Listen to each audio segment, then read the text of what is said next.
ingin mengucapkan berkat atas setiap Anda, dimanapun Anda berada, keluarga Saat Teduh, kita itu sudah jadi satu keluarga berapa tahun ini. Kita merasa, kita semua itu dekat dalam hadirat Tuhan. Karena kita makan firman yang sama, merasakan hadirat Tuhan bersamaan. Mari kita ambil Alkitab seperti biasanya dan juga catatan. Hari ini saya mau bicara tentang berkat. Berkat itu gak salah loh, berkat itu ada. Yang penting sikap kita harus tepat soal berkat. Dan tahu maksud Allah di baliknya. Buka bersama dengan saya di Ulangan pasal 28, kasih judul, berkat Tuhan itu nyata. Ya, berkat Tuhan itu nyata. Tuhan gak pernah ambigu kalau soal penyertaannya. Apalagi pembelaannya, Tuhan itu sangat real. Memang kita tidak boleh mencari berkat demi berkat itu sendiri. Tapi kalau kita nggak meminta uang saku, misalnya anak kecil uang jajan dari papa mamanya sendiri, masa minta tetangga? Masa kita harapkan sama tante kita kalau orang tua kita tidak meninggal, kalau mereka masih hidup? Allah kita itu tidak mati. Berkat Tuhan itu nyata. Tapi berkat tidak seperti yang kita kira seringkali. Kita kira berkat itu materi. Iya sih, tapi itu berkat terendah. Sebelum itu ada hal-hal yang lebih perlu kita ketahui. Ternyata berkat itu juga attitude atau sikap hati kita. Nah, cara memandang berkat harus tepat. Hari ini saya akan ajari, kebetulan saya ada di Nusa Tenggara Timur, dan saya yakin Indonesia Timur juga akan diberkati, bukan hanya Indonesia Barat. Kemakmuran yang dari Tuhan itu dimulai dari jiwa kita dulu. Ini bukan Injil kemakmuran, tapi Injil damai sejahtera. Tapi saya akan bahas apa itu berkat, karena Allah kita bukan kutuk. Ulangan pasal 28 ayat 1-5, judulnya di Alkitab juga berkat. Saya bacakan dulu seluruh, baru saya jelaskan satu persatu. Jika engkau baik-baik mendengarkan suara Tuhan Allahmu, dan melakukan dengan setia segala perintahnya yang kusampaikan kepadamu pada hari ini, maka Tuhan Allahmu akan mengangkat engkau di atas segala bangsa di bumi. Segala berkat ini akan datang kepadamu, dan menjadi bagianmu jika engkau mendengarkan suara Tuhan Allahmu. Diberkatilah engkau di kota, dan diberkatilah engkau di ladang. Diberkatilah buah kandunganmu, hasil bumimu dan hasil ternakmu, yakni anak lembu sapimu dan kandungan kambing dombamu. Diberkatilah bakulmu dan tempat adonanmu. Berhenti di situ. Ini adalah perkataan Musa sebelum Musa mati. Coba kita baca ucapan berkat itu sendiri, ya. Dimulai dari ayat 3, diberkatilah engkau, bla bla bla. Kita baca bersama ya, termasuk keluarga Saat Teduh di rumah dan yang onsite di GMS, Gereja Mawar Sharon, Kupang. Kita baca dengan keras sebab saya dengar-dengar orang-orang Indonesia Timur itu tegas-tegas, berani, gak malu-malu ya. Nggak mau kalah juga yang Saat Teduh bersama di rumah-rumah. Kita baca bersama mulai ayat 3-5. 2-3, diberkatilah engkau di kota dan diberkatilah engkau di ladang. Diberkatilah buah kandunganmu, hasil bumimu dan hasil ternakmu, yakni anak lembu sapimu dan kandungan kambing dombamu. Diberkatilah bakulmu dan tempat adonanmu. Katakan amin. Saya nggak baca ayat-ayat berikutnya, nanti lain kali saya bahas. 5 aja cukup. Dimulai dari ayat 1, mari kita perhatikan ini. Jika engkau baik-baik mendengarkan suara Tuhan. Jadi ada kondisinya. Kalau kasih itu tanpa syarat. Kasih Tuhan itu sudah diberikan kita di Kalvari atau Golgota waktu kita masih berdosa. Bahkan belum lahir lagi. Tapi berkat itu ada kondisinya. Ya. Jadi di sini kondisi pertama yang disebut interesting, menarik sekali. Tidak dikatakan jika engkau mendengar suara Tuhan. Karena kita semua struggling, kita semua itu bergumul untuk mendengar suara Allah. Apa ini suaraku atau suara Tuhan? Siapa tahu ini suara hatiku sendiri, ya kan? Kita nggak bisa bedakan suara Tuhan, suara setan. Beberapa orang kan kebingungan. Ya kita masih belajar. Nggak ada satu orang mengklaim dia bisa dengar suara Tuhan perfect, sempurna 100%. Saya juga nggak bisa. Tetapi ayat ini bukan bicara tentang keahlian kita, tapi kesungguhan hati. Coba perhatikan kata baik-baik di sini, itulah perbedaannya. Jika engkau baik-baik mendengarkan suara Tuhan Allahmu. Nah itulah bedanya. Bukan jikalau engkau mendengarkan suara Tuhan semata-mata, tapi jikalau engkau sungguh-sungguh atau baik-baik mendengarkan suara Tuhan. Ternyata cara kita misalnya mendengarkan khotbah akan menentukan kuasa khotbah itu bekerja dalam hidup seseorang. Makanya saya selalu ingatkan, ayo ambil catatan. Saat teduh itu jangan disambih.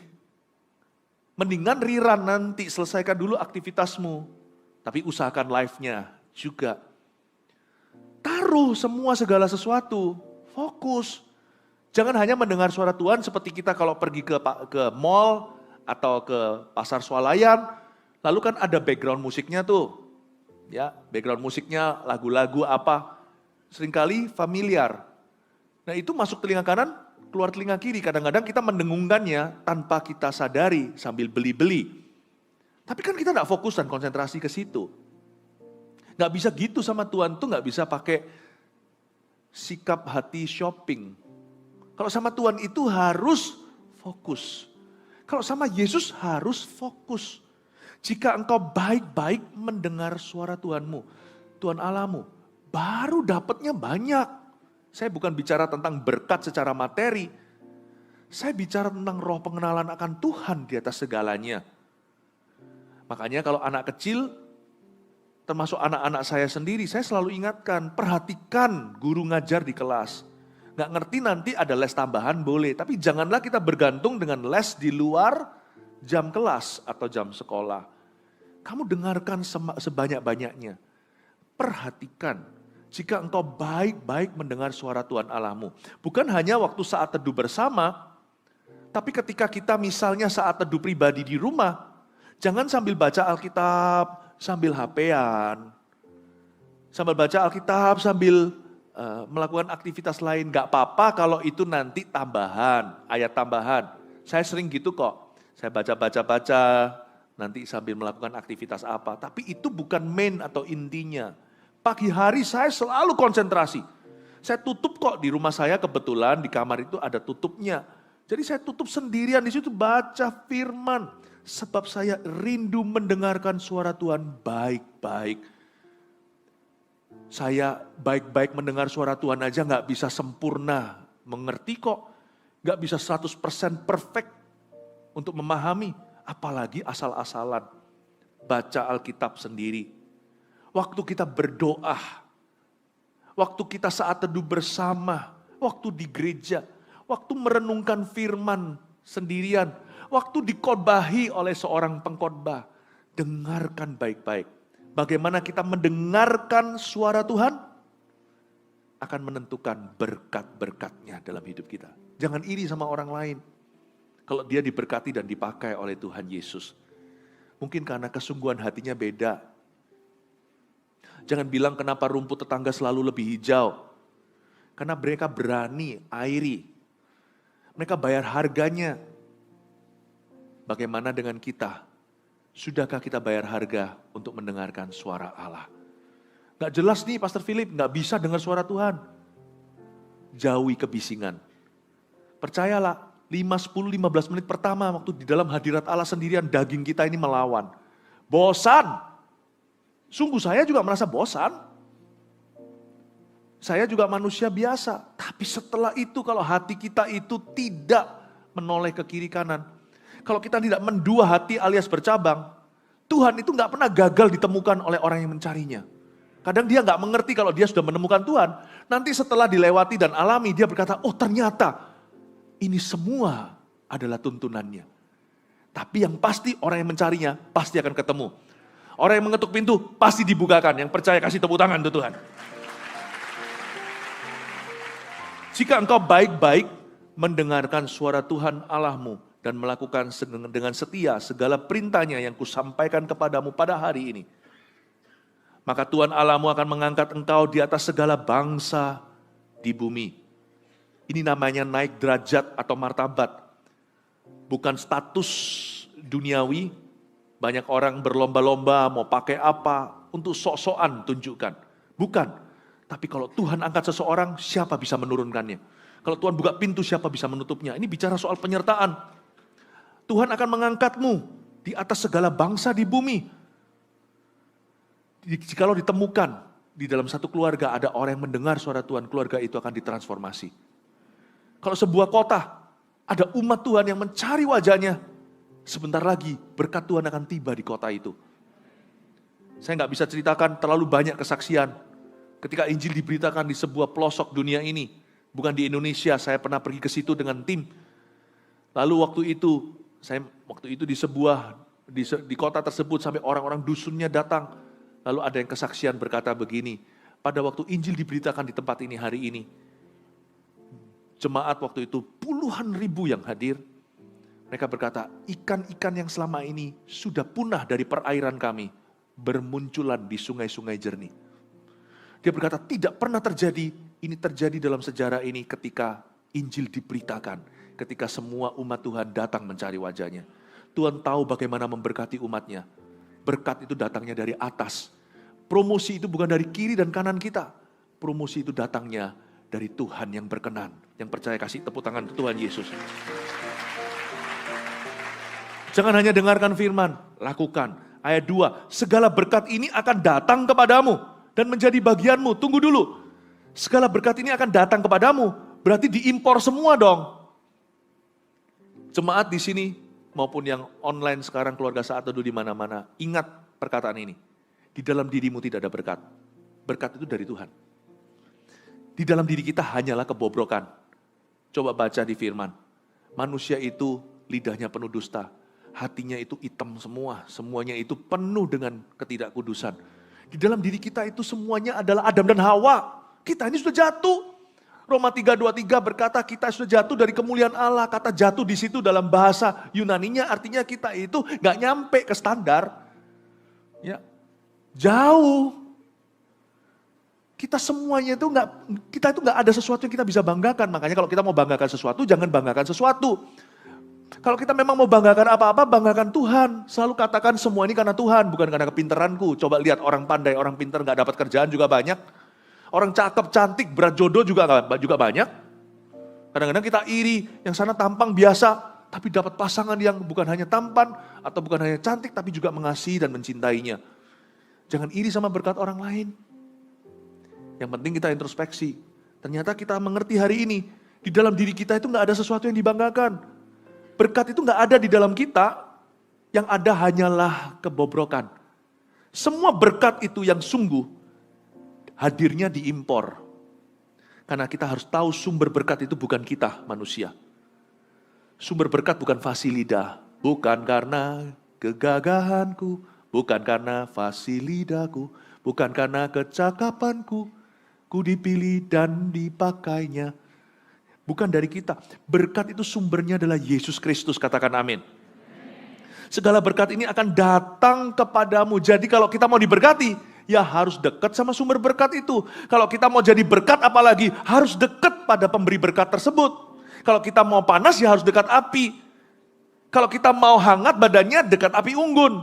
Makanya itu hanya dekat Allah saja aku tenang, daripadanya lah keselamatanku. Hanya dia gunung batuku, kota bentengku. Orang yang dekat sama Tuhan, semakin diberkati. Sekali lagi hati-hati, bukan berarti gak punya masalah hidup. Orang dekat Tuhan pasti sehat, pasti kaya. Enggak ya. Itu cara pandang murahan tentang berkat nanti saya jelaskan. Tapi orang yang dekat sama Tuhan, pasti akan diberkati hidupnya, akan ada penyertaan. Belum lagi dia pasti akan menjadi berkat. Coba contohnya satu orang yang dekat sama Tuhan.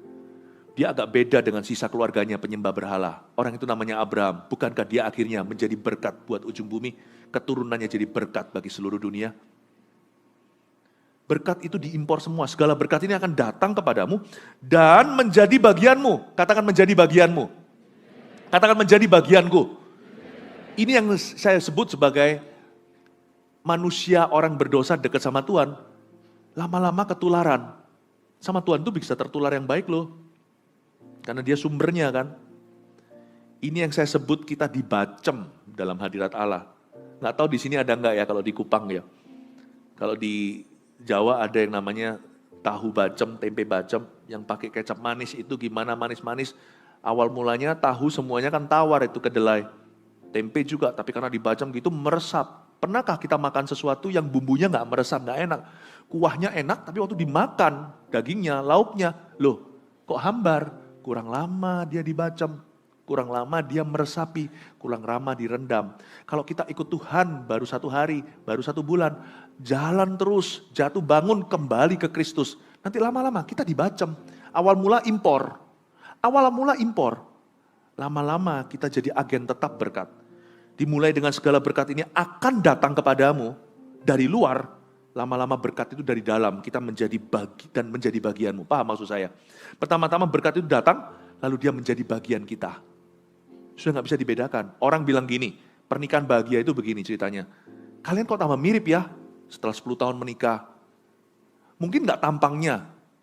Nah, kalau suaminya semakin mirip istrinya kan semakin begini. Tapi cara bicaranya, cara berpikirnya, kok tambah mirip ya? Itu suami istri, saking akrabnya, udah lama bersama.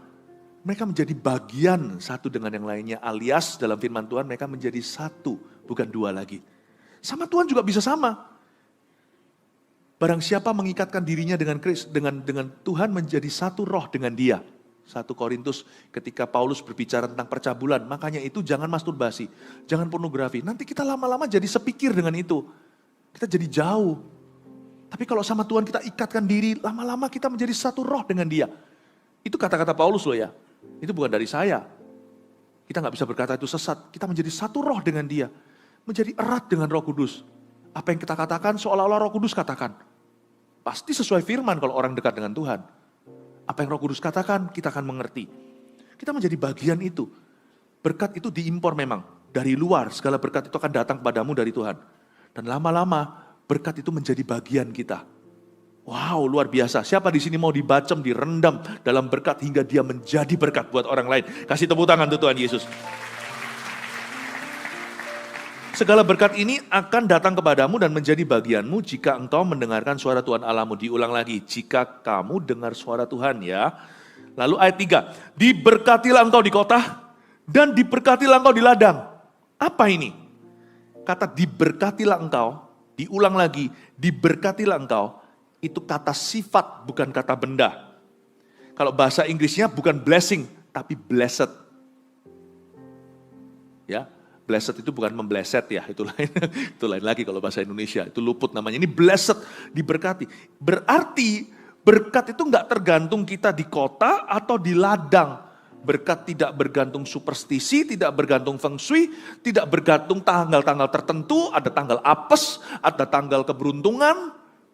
Enggak bergantung dengan kebetulan, enggak bergantung dengan orang lain bahkan. Karena Tuhan berkata, berkat itu mengikuti yang diberkati. Misalkan sebuah tempat itu tempat yang diberkati. Tapi setelah ditinggali tukar tempat dengan tempat terkutuk. Di tempat terkutuk itu yang diberkati Tuhan pindah ke sana. Di tempat yang penuh berkat, yang dikutuki Tuhan pindah ke situ. Coba lihat ya, berkat jadi kutuk, kutuk jadi berkat. Karena berkat tidak ikut tempat.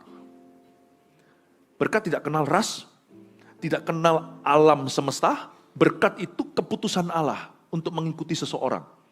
Diberkatilah engkau di kota. Wow. Mungkin karena kotanya kan banyak berkat. Kota kan banyak peluang. Kota besar. No, diberkatilah engkau di ladang. Nggak ada bedanya dusun atau kota.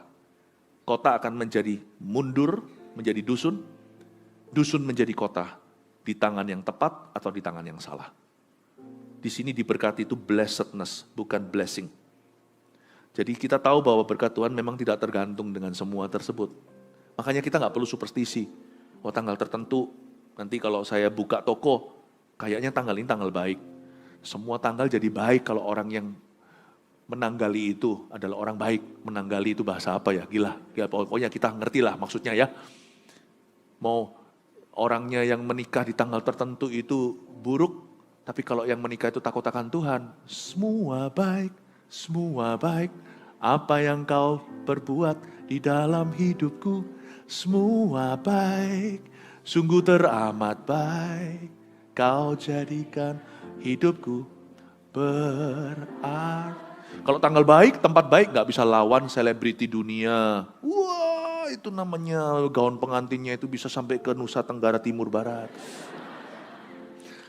Wah, luar biasa. Tanggalnya pun cantik, pakai helikopter syutingnya. Waduh, mahal luar biasa. Sebulan cerai. Semua gak baik, tergantung orangnya. Saya berdoa, saya ucapkan berkat untuk seluruh keluarga Saat Teduh di mana-mana. Dan saya ucapkan berkat untuk Kupang. Anda akan menjadikan tempat ini tempat penuh dengan berkat Allah. Kita nggak usah ngundang berkat. Kita bangkitkan orang-orang yang diberkati Tuhan. Diubah mentalitasnya dari dalam. Amin Bapak Ibu Saudara. Adulam menjadi Triwira. Raja Saul itu kumpulkan semua orang gagah perkasa dari setiap kota. Berakhir jadi pecundang semuanya. Ribuan orang di bawah pohon terbantin. Tidak berani hadapi Goliat. Daud dapat rongsokan.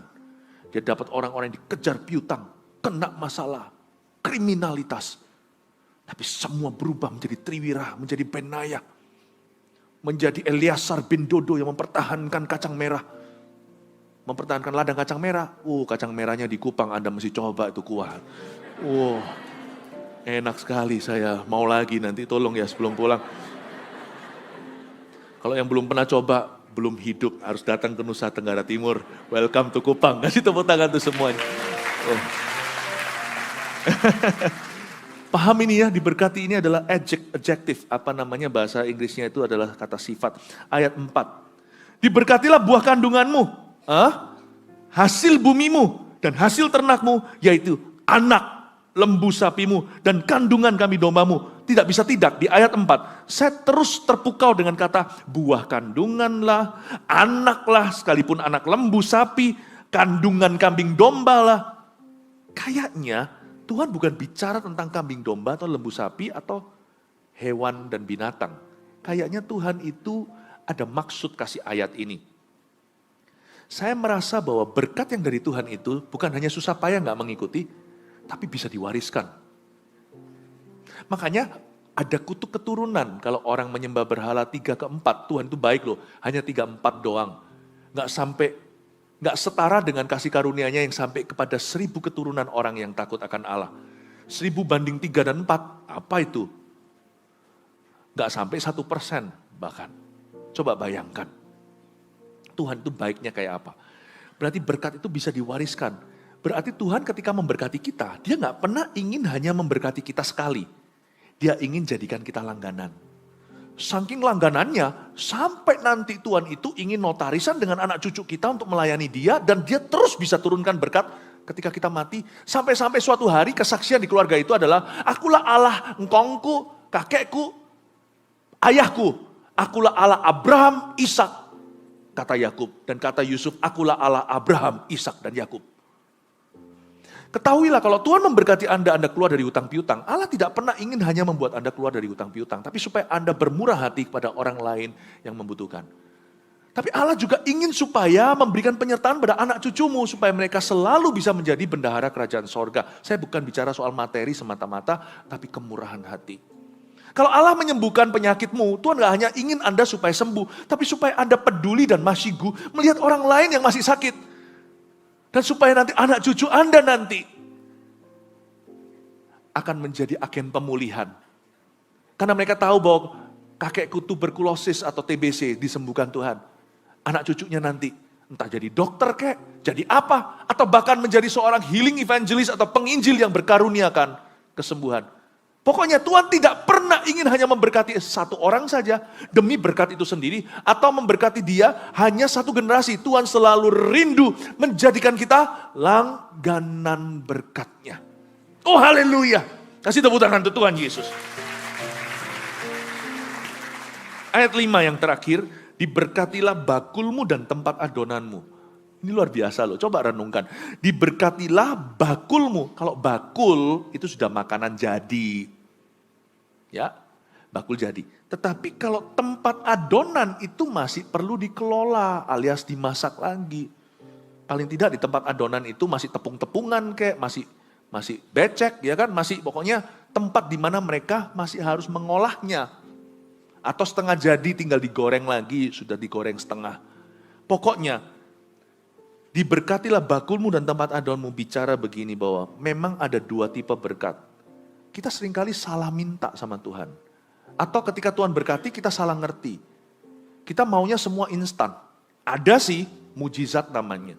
Ada berkat yang diberikan langsung gitu aja, tinggal diterima. Nggak bisa nggak ada prosesnya. Tapi ada berkat yang melalui proses. Ada berkat yang harus kita mengolahnya.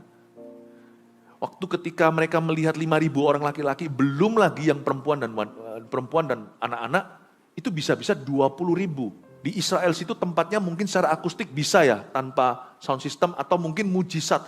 Karena kuasa Bapa dalam pelayanan Yesus Kristus, suaranya terdengar sampai ujung-ujung puluhan ribu. Atau mungkin karena gunungnya demikian rupa bisa memantulkan suara, kan ada alam yang seperti itu.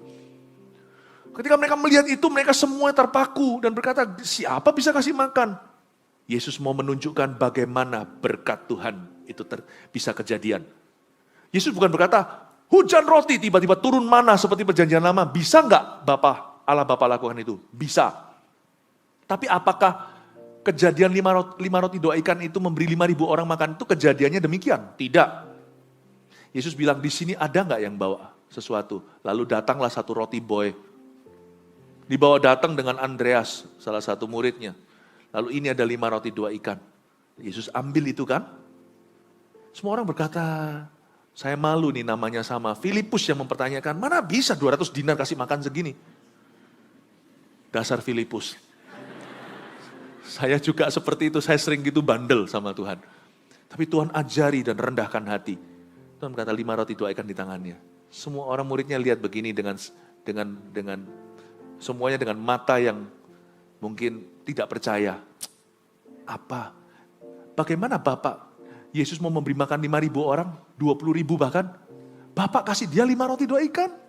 Itu pun bukan mujizat, itu hanya ditemukan. Harusnya hujan roti kek, hujan burung puyuh seperti di zaman Musa di padang gurun. Apa kek? Apa gimana? Dikasih 5 roti 2 ikan, tapi di tangan Yesus dikelola. Dan dipecah-pecah, tidak pernah berhenti.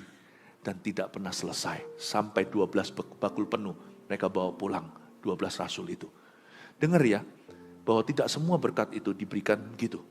Ada yang gitu. Ada yang Tuhan berikan dalam bentuk sebuah modal untuk Anda kembangkan. Tuhan memberikan sebuah kepintaran, kepandaian, sebuah talenta, sebuah koneksi. Ada satu orang yang Tuhan kirim ke Anda, diuji. Anda akan eksploitasi, manipulasi, Anda tipu atau akan jadi kawan sejati. Dari situ nanti 5 roti 2 ikanmu. Karena kita selalu berpikiran besar dan itu bagus sih. Tapi kalau kita nggak setia dalam perkara kecil, percuma nih. Aku minta berkat, penuhi semua kebutuhanku. Tuhan kasihnya hanyalah seolah-olah sebuah cipratan saja 5 roti 2 ikan. Apa ini? Apa artinya? Tuhan bilang kelola. Dari sini kamu akan lihat mujizat Allah. Kelola. Tidak semua berkat diberikan langsung memenuhi kebutuhan. Tapi ada berkat yang diberikan untuk kita kelola lebih dulu dengan tangan rajin. Itu akan termultiplikasi atau dikembangkan oleh Roh Kudus bersama denganmu. Ada 5 poin yang saya mau memberikan kepada Anda hari ini dari review ini. Kita review kembali apa yang kita pelajari. Siapa diberkati? Yang di sini? Ya berkati, puji Tuhan ya. Yang di sana juga pasti akan sudah diberkati oleh Tuhan. Berkat Tuhan itu nyata. Nomor 1, cara kita mendengarkan firman menentukan berkat Tuhan. Catat itu. Cara kita mendengarkan firman menentukan berkat Tuhan. Camkan. Jangan asal-asalan. 2, kita diberkati agar menjadi berkat bagi orang lain. Oh haleluya, katakan haleluya. Itu tujuan berkat, bukan diriku. Aku, mi. Tujuan berkat adalah orang lain. Kita diberkati akan menjadi berkat bagi orang lain. Ketiga, berkat Tuhan ternyata apa? Tidak tergantung tempat dan keadaan. Kita yang mengubah keadaan, bukan keadaan yang mempengaruhi kita. Amin. Berkat Tuhan tidak tergantung tempat dan keadaan. Pastor Philip, saya satu-satunya di keluarga saya yang sungguh-sungguh. Itu kesempatanmu. Itu bukan kutukan. Di sekolah saya semua ngerokok, semua omong kotor, semuanya pornografi. Saya satu-satunya, mereka bilang aku fanatik. Oh no. Berarti itu adalah ladangmu, berarti Anda revivalistnya, Anda pembawa kebangunan rohani di sana. Sebab berkatmu tidak tergantung keadaanmu, Anda yang mengubah keadaan. 4, berkat Tuhan dapat diwariskan ke anak cucu kita, katakan amin. Oh haleluya, Tuhan mau jadikan kita langganan. Siapa mau jadi langganannya Tuhan? Atau mau jadi langganannya setan? Oh saya nggak mau, saya mau bertubi-tubi dengan Tuhan Yesus. Bukan dengan iblis. Terakhir yang nomor 5. Ada berkat yang diterima, catat ini, inilah hikmat. Dan ada berkat yang harus dikelola. Aha, coba Anda pilah-pilah sendiri, bedakan mana yang mana adalah apa dalam hidupmu. Ya, mana yang diterima, mana yang harus Anda kelola. Siapa diberkati oleh Tuhan di tempat ini? Kita berikan tepuk tangan untuk Tuhan Yesus Kristus. Haleluya!